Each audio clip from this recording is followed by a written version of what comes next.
What's up, all you party people? Party people. Welcome to Good Company, Is our that podcast. why you were smiling before? Because you knew you were going to do that? Honestly, no, just kidding. Grace, how many times do I have to tell you I smile because I'm just a great, good, joy-filled person. That's why I smile. Okay. Also, I just came up with it right now Yeah. because we're talking about party culture. culture. Oh, boy. What's up? Like board games. and stuff. Exactly. That's what we're talking about. Not like board games. No. Like, I mean, maybe. That's a version of That's party a version culture. of party culture. Well, if you are just joining us, this is our Good Company podcast that myself, Michael, and Grace, we are part of Blackhawk Church's college ministry, where we have a podcast where we just honestly talk about different subjects. It's like more about the vibe. Yeah, we're not experts. We're not coming with like a ton of preparation of like what we want to say. We are literally just having a conversation with each other about topics that we think you guys will relate to and maybe struggle with or think about. So that's really our heart. But with that, these conversations, these topics, I mean, how long have I known you, Grace? Dude. I think I knew you when you were 18. You knew me from my freshman year of college. 18, right? I think I was 19 my freshman year in college. Older. A little bit. No, I was 18 turning 19. Yeah. So 6 years? Wow.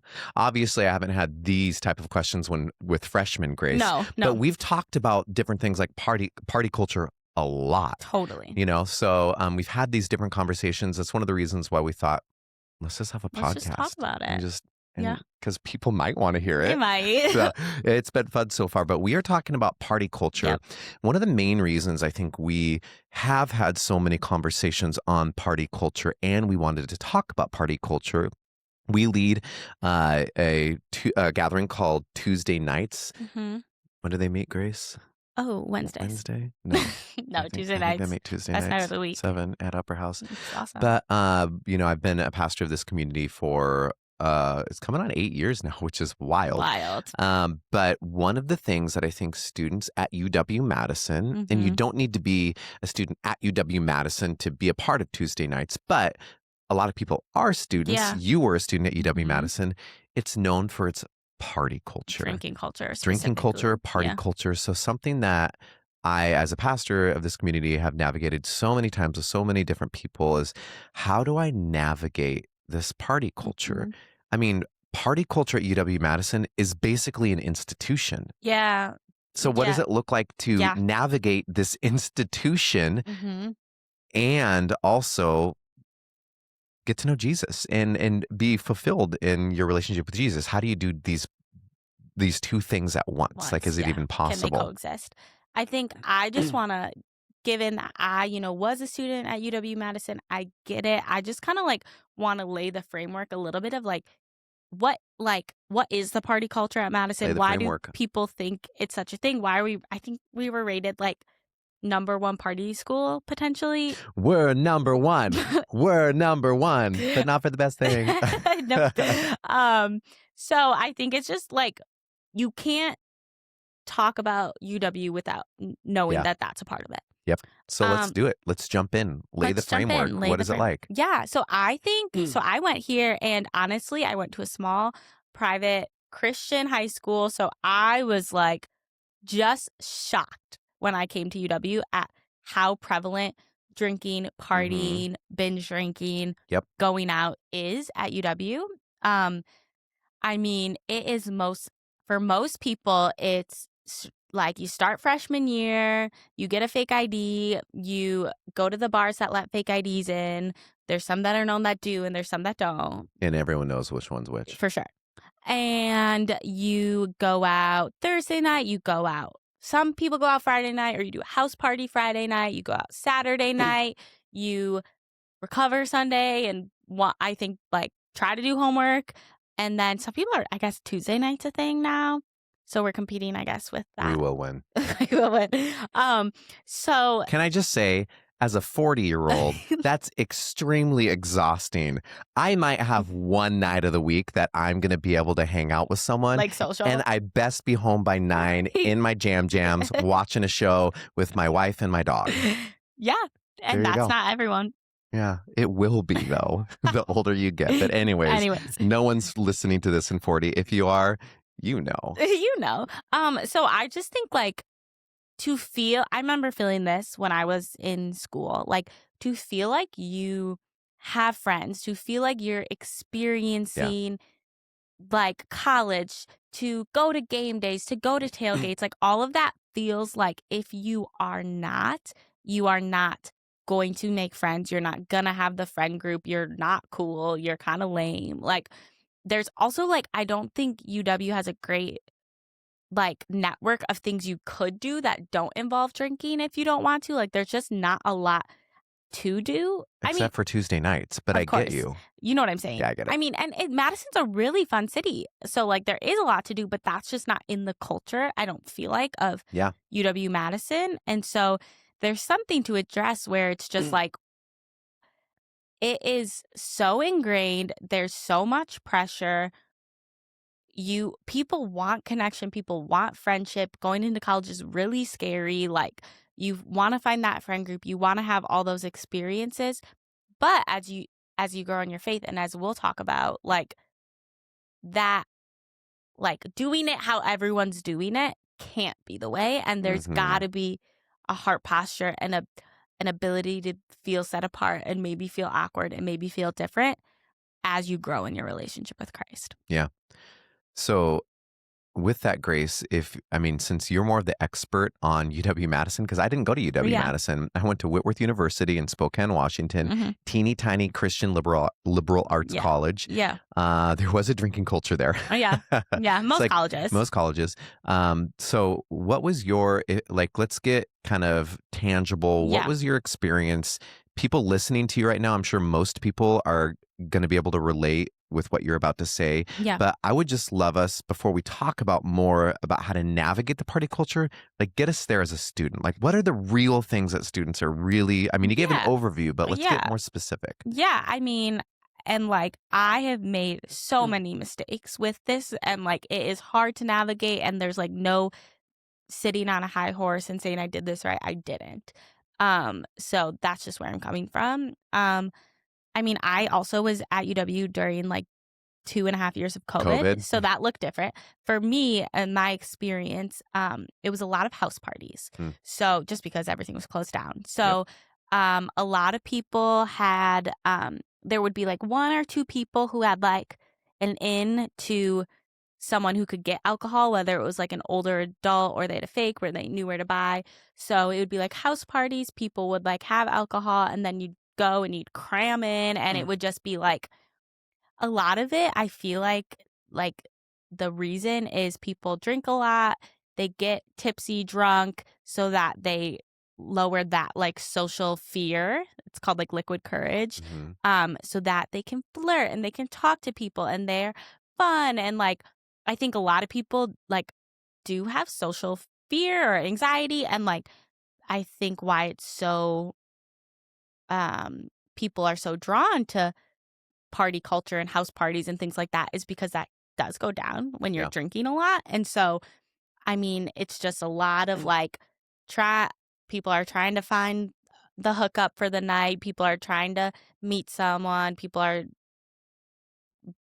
binge drinking, going crazy, making memories. But then the next morning there's this after morning debrief, you probably feel horrible, but it's this whole thing where you're talking about with your friends about like what you did that was crazy or the stories that happened or what embarrassing things you did. And like most people pretend it's funny, but like anxiety, have you heard that? Hmm. Is like a real thing. And a lot of times like you're embarrassed. You don't feel good.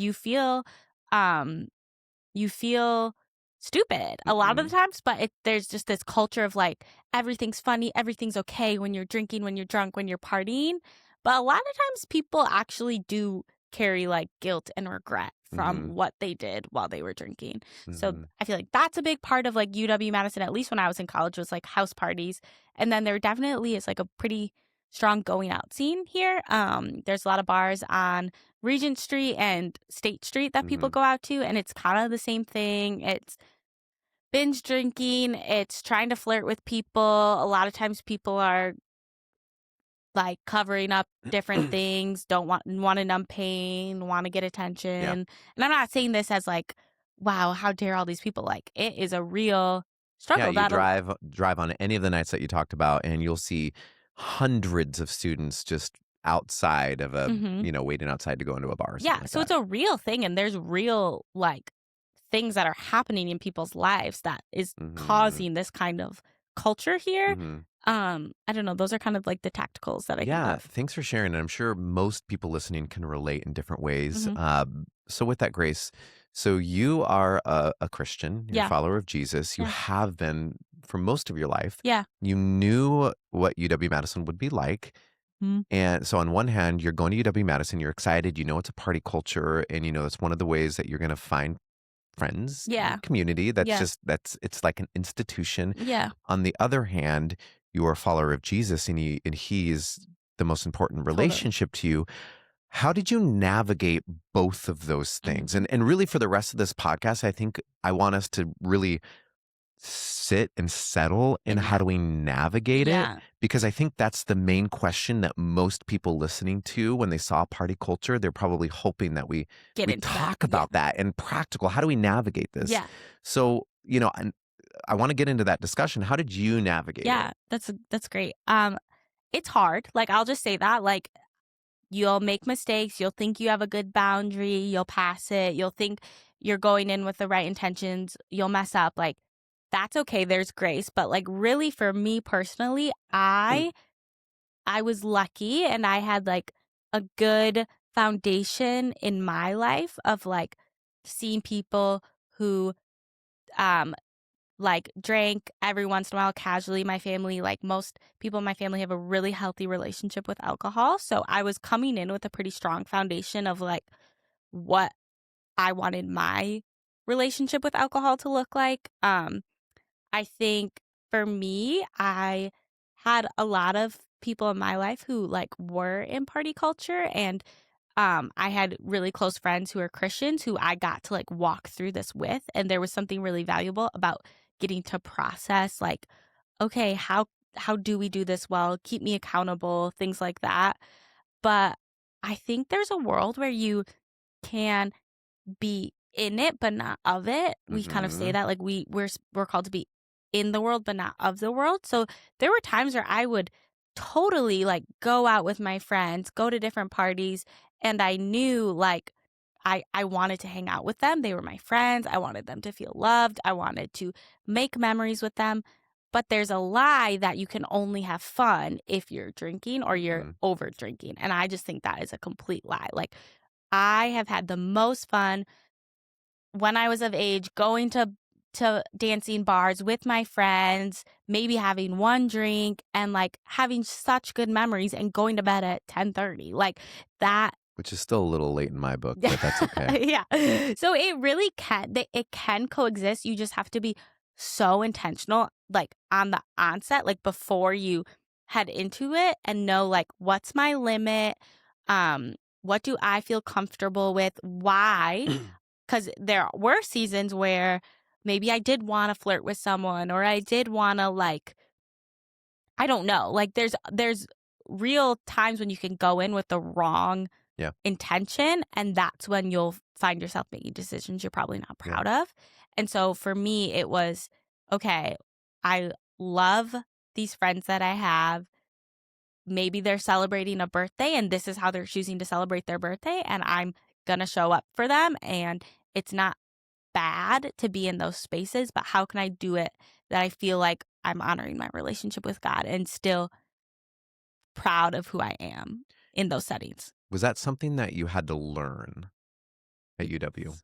Yes. Talk to me about that process, that learning process.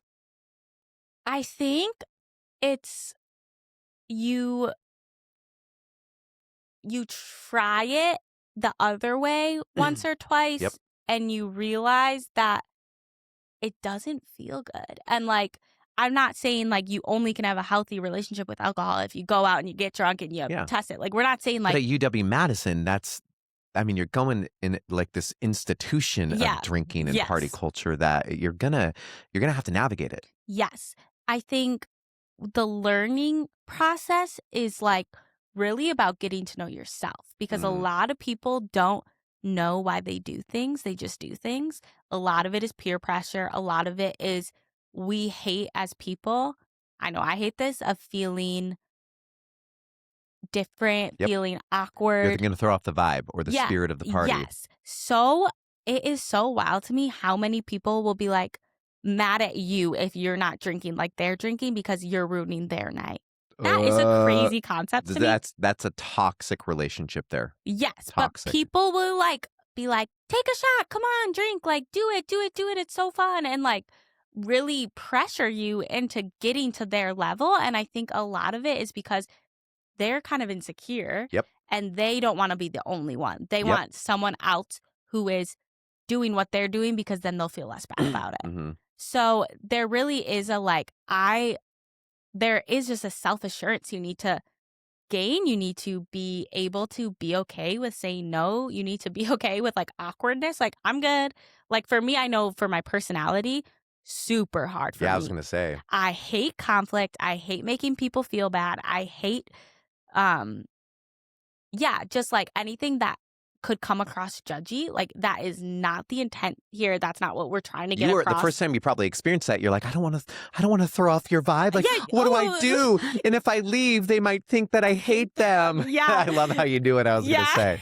Yeah. So it is something that like different personalities might struggle with more. Like I had friends who were like, I could give a crap what they think about me. Like, Yep. this is who I am. This is what I'm doing. And if you had a friend with you, then it's like, well, I don't care what the person like saying I'm going to throw out the vibe if I don't drink thinks of me because I have a friend here who knows me and loves me and who knows what my standards are. Mm-hmm. So yeah, I think when I think of it, like how to do it well, how to learn it, it really is just like no one can tell you really what you need to do and what your convictions and boundaries with drinking are. That has to be personal. I mean, there's biblical things that we'll get into that are like what God says, but like when it comes to how to navigate it well, if you're in that, okay, this is okay range, that's something I think you have to figure out for yourself of what that's going to look like. For a lot of people, they probably shouldn't enter it, and that's okay. Yep. And that's great. Some people, they can, and maybe they should in some senses to like show love to a friend or whatever it is, but they just need to know how to do it well. Yeah. What about the times where you didn't do it well? Yeah. You know, like how did you recover from that? How did you with your relationship with God, with yourself, with your community? What did that look like? I'm asking you to be very vulnerable. Yeah, so, no, I mean, I would never like want people to think like I've never done it. I've never been a part of it. Like that's just not true. And that's not fair to present that way. That's not me. Yep. I definitely have struggled with it. And we still hired you. Yeah, right. It's okay. It doesn't mean you're a bad just Christian. Mm-hmm.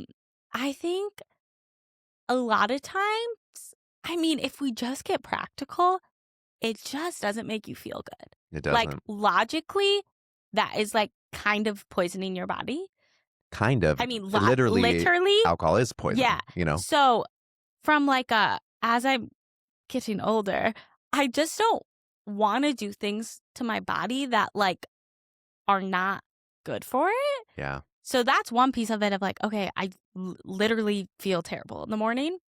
The other piece of it, if you even got a good night of sleep, which is why you feel terrible in the morning. Yeah. One of the reasons. And I think another piece of it is just how I don't know if this is healthy, actually. I'll tell you what I would do in my brain, and maybe this isn't healthy. But, like, I just always wanted to be on the ready for, like, Jesus could come back at any moment. And, like, I want to feel as though, and I'm gonna make mistakes. Yeah. And I'm gonna do things wrong. And sometimes I'll unintentionally be off with him that I don't even know. But I want to be someone who, like, is always prepared and feels like I can just welcome him in. If I'm out drinking drunk and Jesus comes back, like, I don't want that. Does that make sense? That makes total sense. So and there's scripture that can back that up. Yeah. Knowing that we're all people who will choose Yeah. sin and fall, and there's grace. Totally. Yeah. Totally. But I want to be so close to God and running after Jesus that I know, even though I'm going to make mistakes, I'm going to have to ask for forgiveness, that he and I are good. Yeah. I don't want any habits or routines in my life that I know are actively not benefiting our relationship and where I'm not growing closer to him and proud of the way I'm acting. Yeah. Where he knows what we're doing. He sees Yeah. us. He's aware of everything. And so I don't want to have a hidden part of my life that Yep. feels counter to who I actually am. I don't want like a day version of me and a night version of me, that just as you do that more and more, that will really start to weigh on Yeah. you and create like this tension and this pull that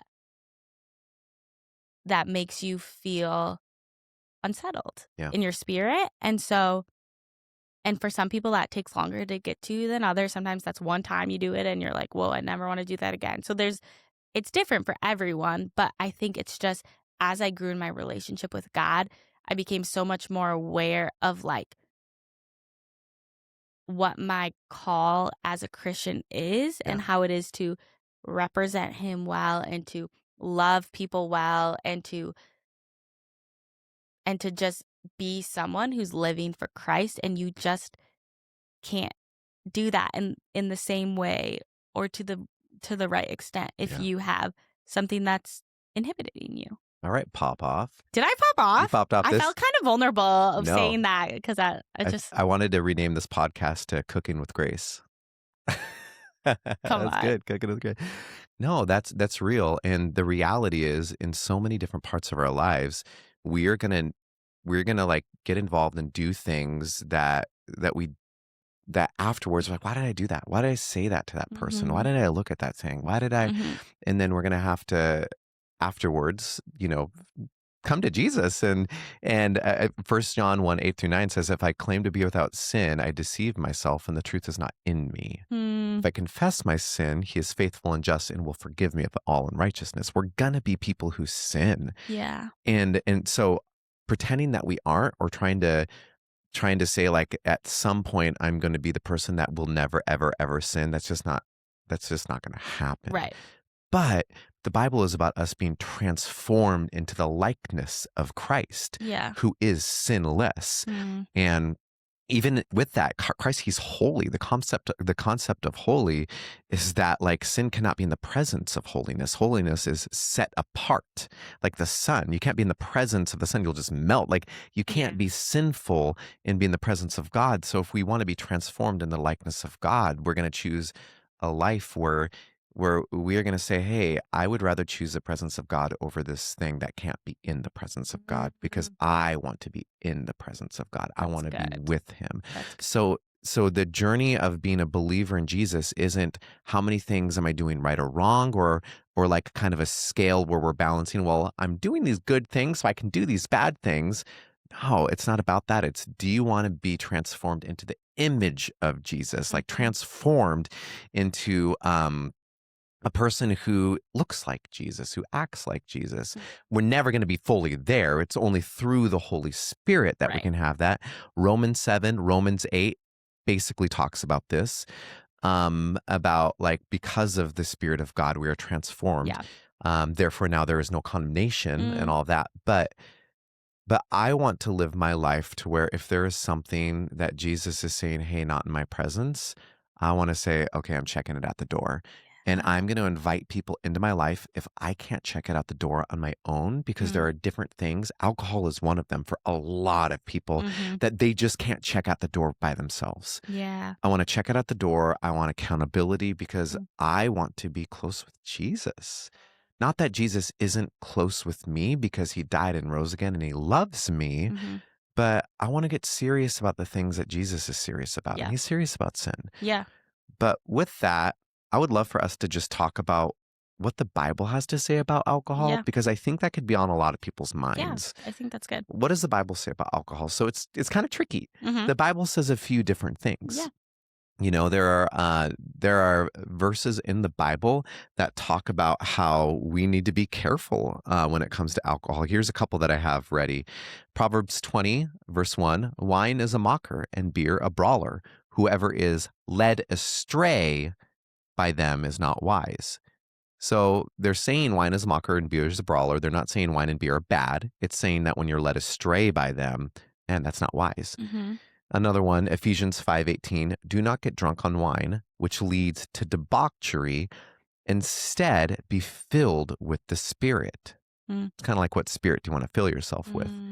And what's interesting is, like, alcohol is typically a gateway into other things. Yeah. I mean, there's so many things that you do in party culture. You have a drink or two, and then you kind of lose your inhibitions, and then you wake up the next day and you're like, wait, did I just sleep with that person? Did I just do that? Mm-hmm. Or you know what you're doing, and you wouldn't have let your guard down if you wouldn't have had that social lubricant in the first place to do it. Mm-hmm. Ephesians is warning us of this, The last one that I'll share that I think is really helpful, 1 Corinthians 6:12. I have the right to do anything, you say, but not everything is beneficial. I have the right to do anything, but I will not be mastered by anything. Yeah. I will not be mastered by anything. So I want to pivot and talk a little bit about just the dangers of alcohol before I talk about the positive light that the Bible does say about alcohol, because the Bible actually does navigate it in a healthy way and has really good things to say about it. It's not a like, don't do it ever kind of thing. It's a be careful. This thing has the power to really direct your life in a way that you might not want it to go. But alcohol can be really, really dangerous and powerful. It can also be like a good thing if it's done wisely. I think of alcohol like fire. For some people, they just shouldn't be playing with fire because of their like maybe genetic makeup, to where if their like family struggles with alcoholism, my family does, generations and generations. So I view alcohol for like me, like my body, because of what I've inherited. It's like I'm just filled with gasoline. Yeah. And if I light a match, I got to be careful, because in a second flat, it can just, it can take over. Totally. But I like to think of alcohol like a fire. Fire, if you don't have a plan for it, and if you're not careful, if you're not intentional about it, like that, it can set a force just in fire. Wildfire can spread. But if you have a plan for it, and if you know the boundaries, fire can actually be really good in like a fire pit, like stone making a circle. There's an intention for it, and like it can keep you warm. You can cook stuff on it. It can be great having a glass of wine with people, unwinding. A girls' night, little movie, glass of red wine. Guys will go have a beer or some wine. Watch the game. Like it's not all bad. There are contexts where it can be fun and good. It can be fun and good. A couple caveats. If you are underage, you're literally breaking the law, and I'm not sure if Jesus will be like, oh, that's okay. Like, that law was stupid. I mean, I don't, maybe for some laws, but I don't think this one, I think it's for, it's a healthy thing. Yeah. And if you are going to get a fake, I'm not going to say don't. I mean, the dad in me wants to say don't get a fake. I'm a dog dad, and I want the best for my dog. Yeah. But if you have to go and do something that is illegal and fake, just, kind of question the why. Think about it. Just think about like your why. Yeah. Think about your why. But for a lot of people. Can I give a caveat really quick? Yeah. I will say, like, I just want to say this because it came to my, like, at UW Madison, it is so normalized. So, like, we are not, I don't know. I just want I never went to UW Madison, so I'm speaking from an older pastor. Yeah. Like, not saying that it's okay. I'm just saying, like, for many people, they'll be like, they probably have a fake. I did it, and I was a freshman, and my whole, I'm not like, speaking I know, of that. That's like, fine. I speed all the time, right? Come on. And like a lot of times, it's like it's kind of a weird concept, but like a whole dorm floor will be like, we're ordering. Anyone want it? Just send me your picture. Boom, 100 people have it. Like it's a weird like thing that I think is so normalized. It's socially acceptable, like speeding in a way, but like if you get caught, you're going to get a ticket. Exactly. So I'm not going to speak into the morality behind that. I'm going to let you kind of figure that out. I think yes, asking the question of like, why am I doing this will reveal a lot. Yes. Yeah. And so with that, there are positive things to alcohol. So I actually didn't drink until I was in seminary. That's so ironic. Yeah. So I went to, I loved my seminary, but when I first got there, like I didn't drink just because literally every male in the history of my family is an alcoholic or struggles with Yeah. alcoholism. Yeah. And so I just didn't trust my genetics. So I Yeah. never drank. Yeah. And then I went to seminary, and I went to my seminary because I wanted to like really be face to face with these professors who were like renowned in their field, like world renowned, but all of them would say, "Hey, if you want to learn more, let's go to the bar and like have a drink." And I would think Yeah. like, I want to learn more, but I don't want to go to the bar and have a Yeah. drink. Yeah. But then finally I'm like, well, I'm here. So I Yeah. started drinking in seminary. Yeah. That's so And fair. then, but there were times, I would say in a healthy context where, oh gosh, I'm going to say it, whatever. People Okay. might unfollow. But I would go to a club with some friends and have a drink because I like to dance. No, I here's would the just thing. dance Dancing and- is fun.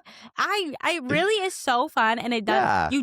this is what people think is you need to be. So many people are not comfortable just dancing Yeah. of right mind. Yeah. I can be completely sober, have the best time of my life. Totally. dancing, so. So I just want to say that just because you go to a club or you go to a bar or you have a drink, it does not mean you're bad. No, Just know what your fire pit looks like. 100%. If you don't have a structure around there that can keep the fire at bay, if you don't have that, ask yourself why and ask yourself what will happen if it gets out of control. Yeah.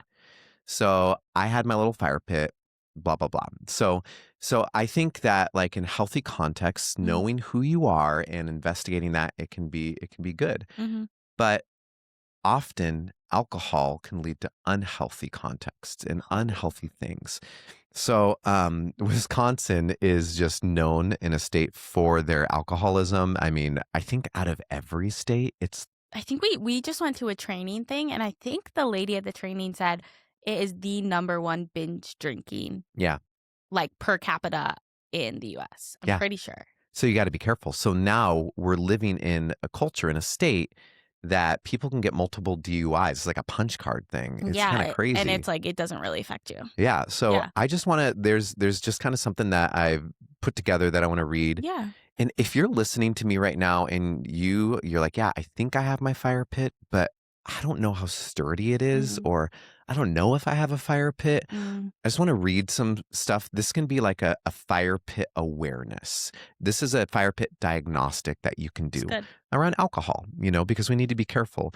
So clinically, alcohol problems are defined by patterns of behavior and impact, not just how much someone drinks. The medical community uses criteria that are well supported and evidence-based. So these are adopted from this is a newer thing. It's like the Diagnostic of Statistical Manual of Mental Disorders. People will often refer to it as a DSM/5. And it's echoed in medical resources like the National Institute on Alcohol Abuse and Alcoholism. It's just important to know. Yeah. And I think it's important to know because just a real quick deep dive, like last year I had a couple cousins die from alcoholism and pills. And I've had an aunt die from alcoholism. And it's a serious thing. It's real. When that fire pit isn't in place, or if you are a person that even if you're going to be mindful to build a fire pit, but you're covered in gas, maybe you can't even build a fire pit. Yeah. Yeah. And it takes courage to identify that. That's so good. So with that, here's how we can identify. Can you build a fire pit? What does it look like? Or are you soaked in gas? So here are warning signs that the medical community will say. If someone exhibits 2 or more of these within 12 months, it may indicate a problematic pattern of alcohol use. So there's 7 of these. First, drinking more or longer than intended. 2, inability to cut down or control drinking. 3, spending a lot of time drinking or recovering from drinking. 4, cravings or strong urges to drink. 5, failing to meet responsibilities like school, work, family because of drinking. 6, continuing to drink despite social or interpersonal problems caused by alcohol. And the last, 7, giving up important activities to drink. So the medical community says that if you exhibit 2 or more of these within 12 months, it may indicate problematic pattern of alcohol Wow. use. Yeah. Just to be vulnerable in my life, I've experienced Mm.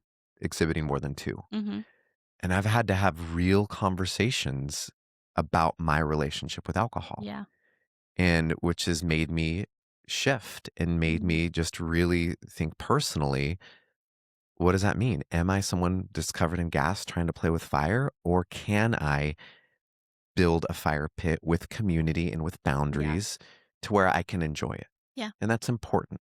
And Yeah. it's serious because and people die and Are families torn apart. are torn apart. Mm-hmm. The thing about being a college student is that you think your life is just about college, Mm. but you are making decisions right now in your life Yeah. that affect who you are becoming.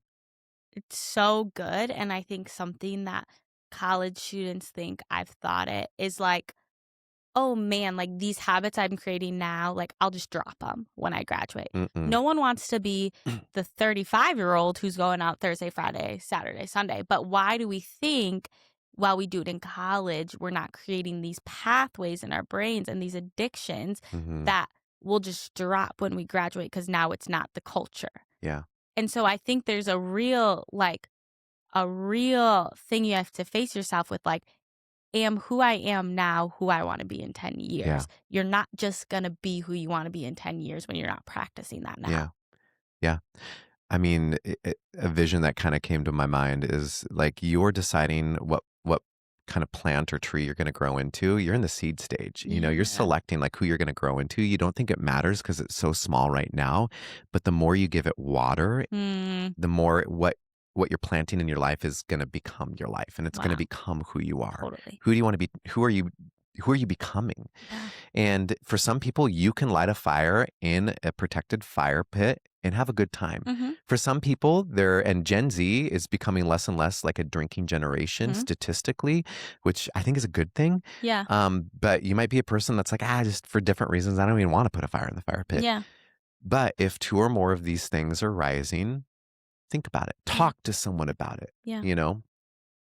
So with that, I want to talk about the Bible as we're kind of Yeah. nearing, because the Bible does have positive Yeah. things to say Yeah. about it. Jesus, his first miracle that he Yeah. did was turning water into wine at a wedding celebration. Mm-hmm. You know, Christianity has deep roots in a healthy way with alcohol. Different what we call desert fathers. These are what came into being monks Yeah. after, I won't nerd out on history, but 300, 400, 500 AD. They would really focus in a beautiful way on different things like science and medicine and brewing beer and different things like that, like as a way to just follow God, you know. John Calvin, he's one of the reformers where Presbyterianism kind of came out of a lot of what he did. He got payment in barrels of wine, Wow. you know, Yeah. and Martin Luther, who was like one of the primary reformers, Lutheran denomination came from that. Like he just helped Protestantism, which, you know, which a lot of us listening to were Protestants. There's Protestants and Catholics, both Christians. Like he was a beer drinker, Yeah. and in the Bible, like Jesus made water into wine at a celebration. Jesus would drink with his disciples. Mm. And the culture was, you know, more like it was alcohol friendly, but also warnings. As we read in the Bible, there's warnings. It's the same with our culture too. Yeah. But there's something deeper going on when it comes to the biblical relationship with I'll say wine as alcohol, Yeah. because that was the predominant thing that people would Yeah. do. That's the Bible talks about beer, but mostly wine. Mm-hmm. So wine is typical at wedding ceremonies. When you go to a wedding, you drink wine. So it was actually really significant that Jesus, his first thing was turning water into wine, because Jesus is seen as, like in Revelation, the last book of the Bible, the bridegroom. The person who, whether you're male or female, you are going to marry basically Jesus. You're going to have such an intimate relationship with God at resurrection when there's a new heaven and a new earth. Revelation talks about this, that it's going to be it's going to basically be so beautiful. The best way to describe it is like a wedding feast, this banquet. The Yeah. Bible uses imagery of what is to come for followers of Jesus, wedding imagery. And a part of that, wine is a part of that. And it's this abundance, it's this joy, it's this anticipation when all things will be made right. Mm. So wine is used symbolically in many ways to celebrate what is to come. Yeah. Now, it's interesting, the night before that Jesus died, he drank wine, and that's the Passover communion. We drink it typically with juice. It was Yeah. wine and bread. He had this meal. And then he said, I will not drink of the vine until basically he comes again, until that day comes. Mm. And I think that's significant because, you know, there are different pastors and different people that have related that verse to their lives. They've navigated alcohol, and then they've seen the dangerous power that it can have. My body's filled with gas. I can't even light this match, or I can't cobble like this fire pit to have this what could be kind of healthy, even though we talked Yeah. about alcohol is poison. Yeah. That's another thing, Yeah. different podcast, I guess. But some people will say, kind of just like Jesus, I will not celebrate until he comes again. Mm. I will not drink of the vine until that day. Mm-hmm. And I think that's beautiful and powerful, and it takes awareness. Mm-hmm. So the Bible, there's different, imagery and different relationships that Scripture talks about with alcohol, Mm-hmm. which kind of boils down to this. I think alcohol is powerful. Mm-hmm. It can be used for good social things, Mm-hmm. knowing that it's not the best thing for your body to ingest. Mm-hmm. But since it's powerful like fire, you got to be careful. Mm. If you can navigate it in a healthy way, okay, Yeah. know that.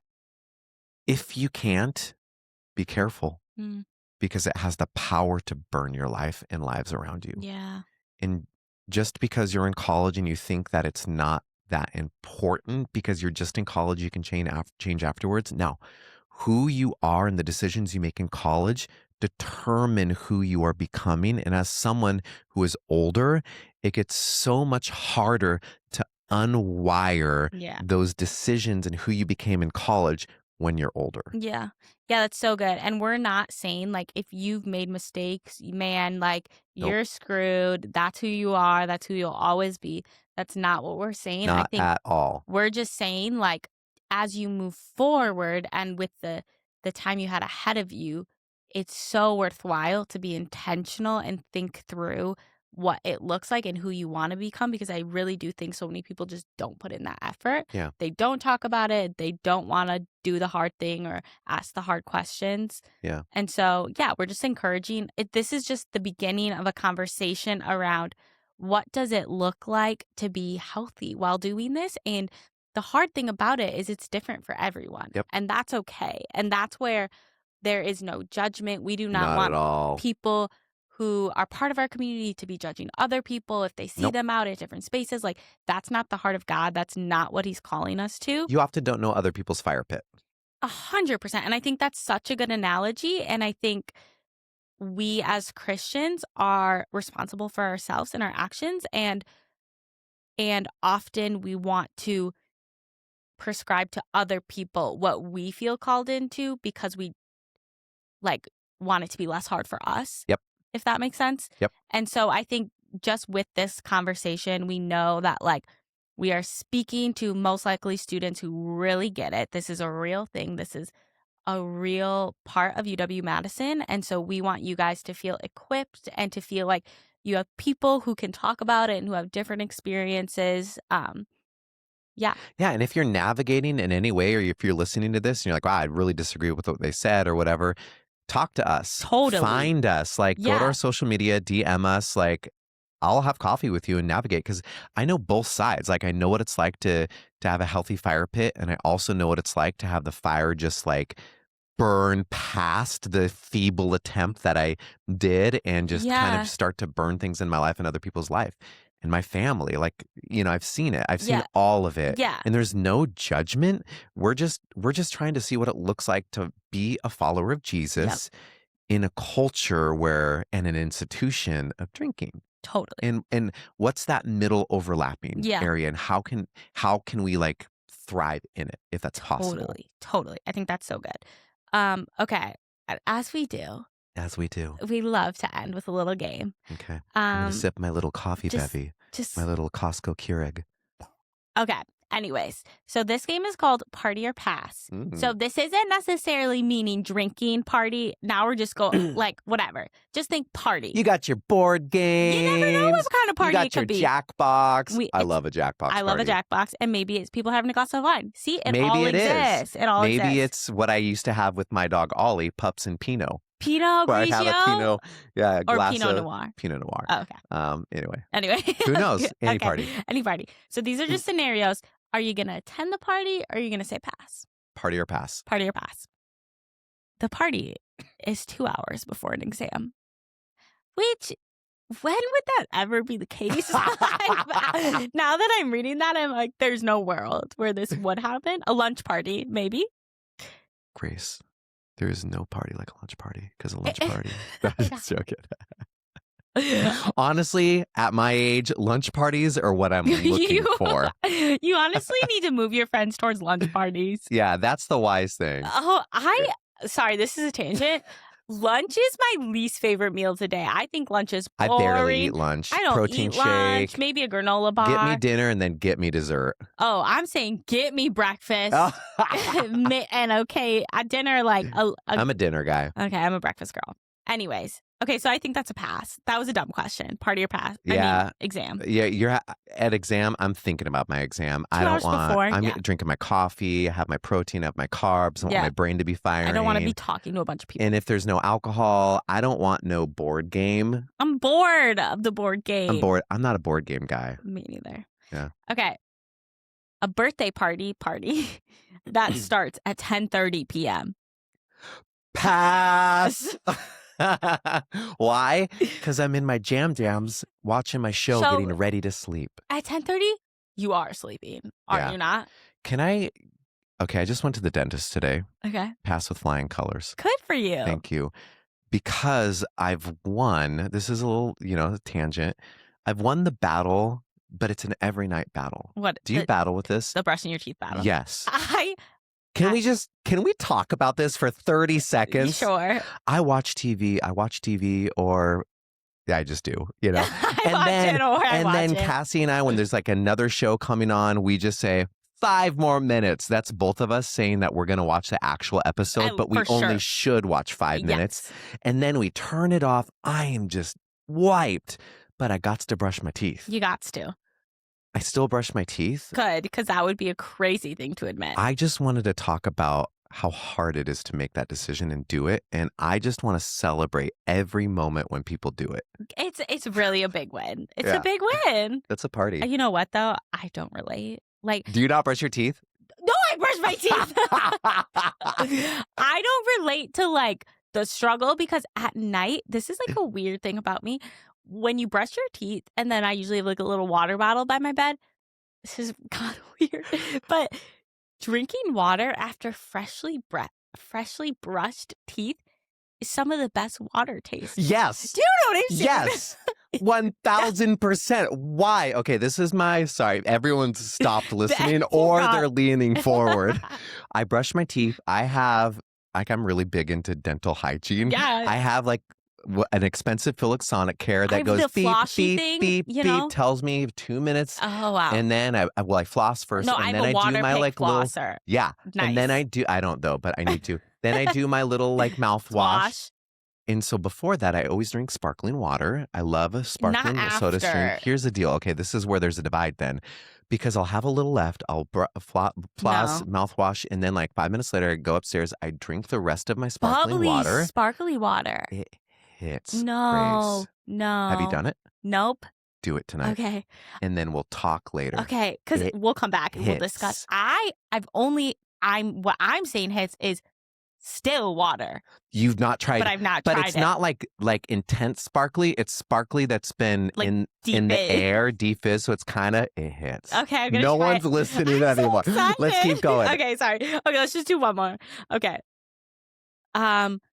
It's a party but secretly people are trying to set you up with someone there. You know, when it's like, they're coming, oh, and they're coming, oh, we're just having a little party, we're having a game night. What do you think about that? 1,000,000% party. Okay. You love that I like party. that. Here's the deal. I think there's so much pressure behind that. Being the older guy hanging out with a lot of college students and young adults, I'm always thinking, I think they should date them. I think they should date you. Yeah, we do that a lot. We do that a lot. We're like, that's like the fun part of our job. We know who all of you should be dating. And I think we're right. I mean, we're watching. We're watching. Yeah, we're watching. Yeah. So, okay, party. Yeah, party. I think as long as there's enough people, because I've been to this before, and it's like, we're having a party. It's just the couple and you two. And so then it's like... That's not a party. That's a setup. Yeah, but they say it's a party. Yeah, but if you don't like the person that's there, you're clearly like, oh, man, I have to pull out a lot of entertainment, like my best self. Like, I got to shine, and then I got to somehow navigate how I'm not interested. Exactly. That is a pass. It's a pass because you often will decide you don't like them pretty quick. Oh, it's instant. It's instantaneous, and then you're stuck. You're stuck. And you agreed. You didn't say you had other plans. Okay, who are the people that's setting you up in the that's not us. We wouldn't do that. We would set up something where there's like 30, 40, 50 people. Okay, it's a party. That's too much because then you might miss some. I'm thinking like 10. Yeah, I get that. I get that. I want them to be okay, but how about this? Like, they're like, oh, I'm just not feeling it, but then they find someone else at the party because they're like, that's so that's sad. A beautiful love story. Oh, well, for that person, I'm saying if I'm the person going in thinking we might. Oh, that's super sad for the other person. And then they're like, actually, I like them, and you're like, okay. Yeah, it's someone's best story and worst story. There's no middle ground. There's no middle. So maybe it's a party if there's more than 10 people. Yeah. 7, 8. Yeah. If it's just 4 people, hard pass. Hard pass. Too much pressure. Too much pressure. Unless it's like a setup double date and you both know it's a double date. Yeah. Do you know what I'm saying? And you're both excited about the double date. But also pressure. I don't know if I want my first time to be with 2 other people. You don't want a double date as the first date. No, let's do that 4th date. Yeah, because you want to be comfortable with the person already. Yeah, because there's so much pressure. That's a good point. I think a party setup has to be like no pressure. No one really knows what's happening. Yeah. Okay, well, sorry for the last We're 10 not minutes. sorry. Hey, everyone's mind's going to be blown by the fizzy water. Yeah, or not. Or I'm a big old weirdo. I'm going to try it tonight. I have one of those soda streams, you know? Yeah. That like fizzies your water. But it has to be like almost not should fizzy. I do it like before dinner? I have a glass at like 8, watch my shows, and like at 10. And so then, a 2-hour defizz. Okay, we'll see. That's the takeaway from the episode, hopefully. Yeah. All and also be careful about alcohol. Yes. Yeah. There you go. Where's your pit? Where's your fire pit? Okay. Thank you guys for watching. We will be back soon with another episode. Yeah. See ya.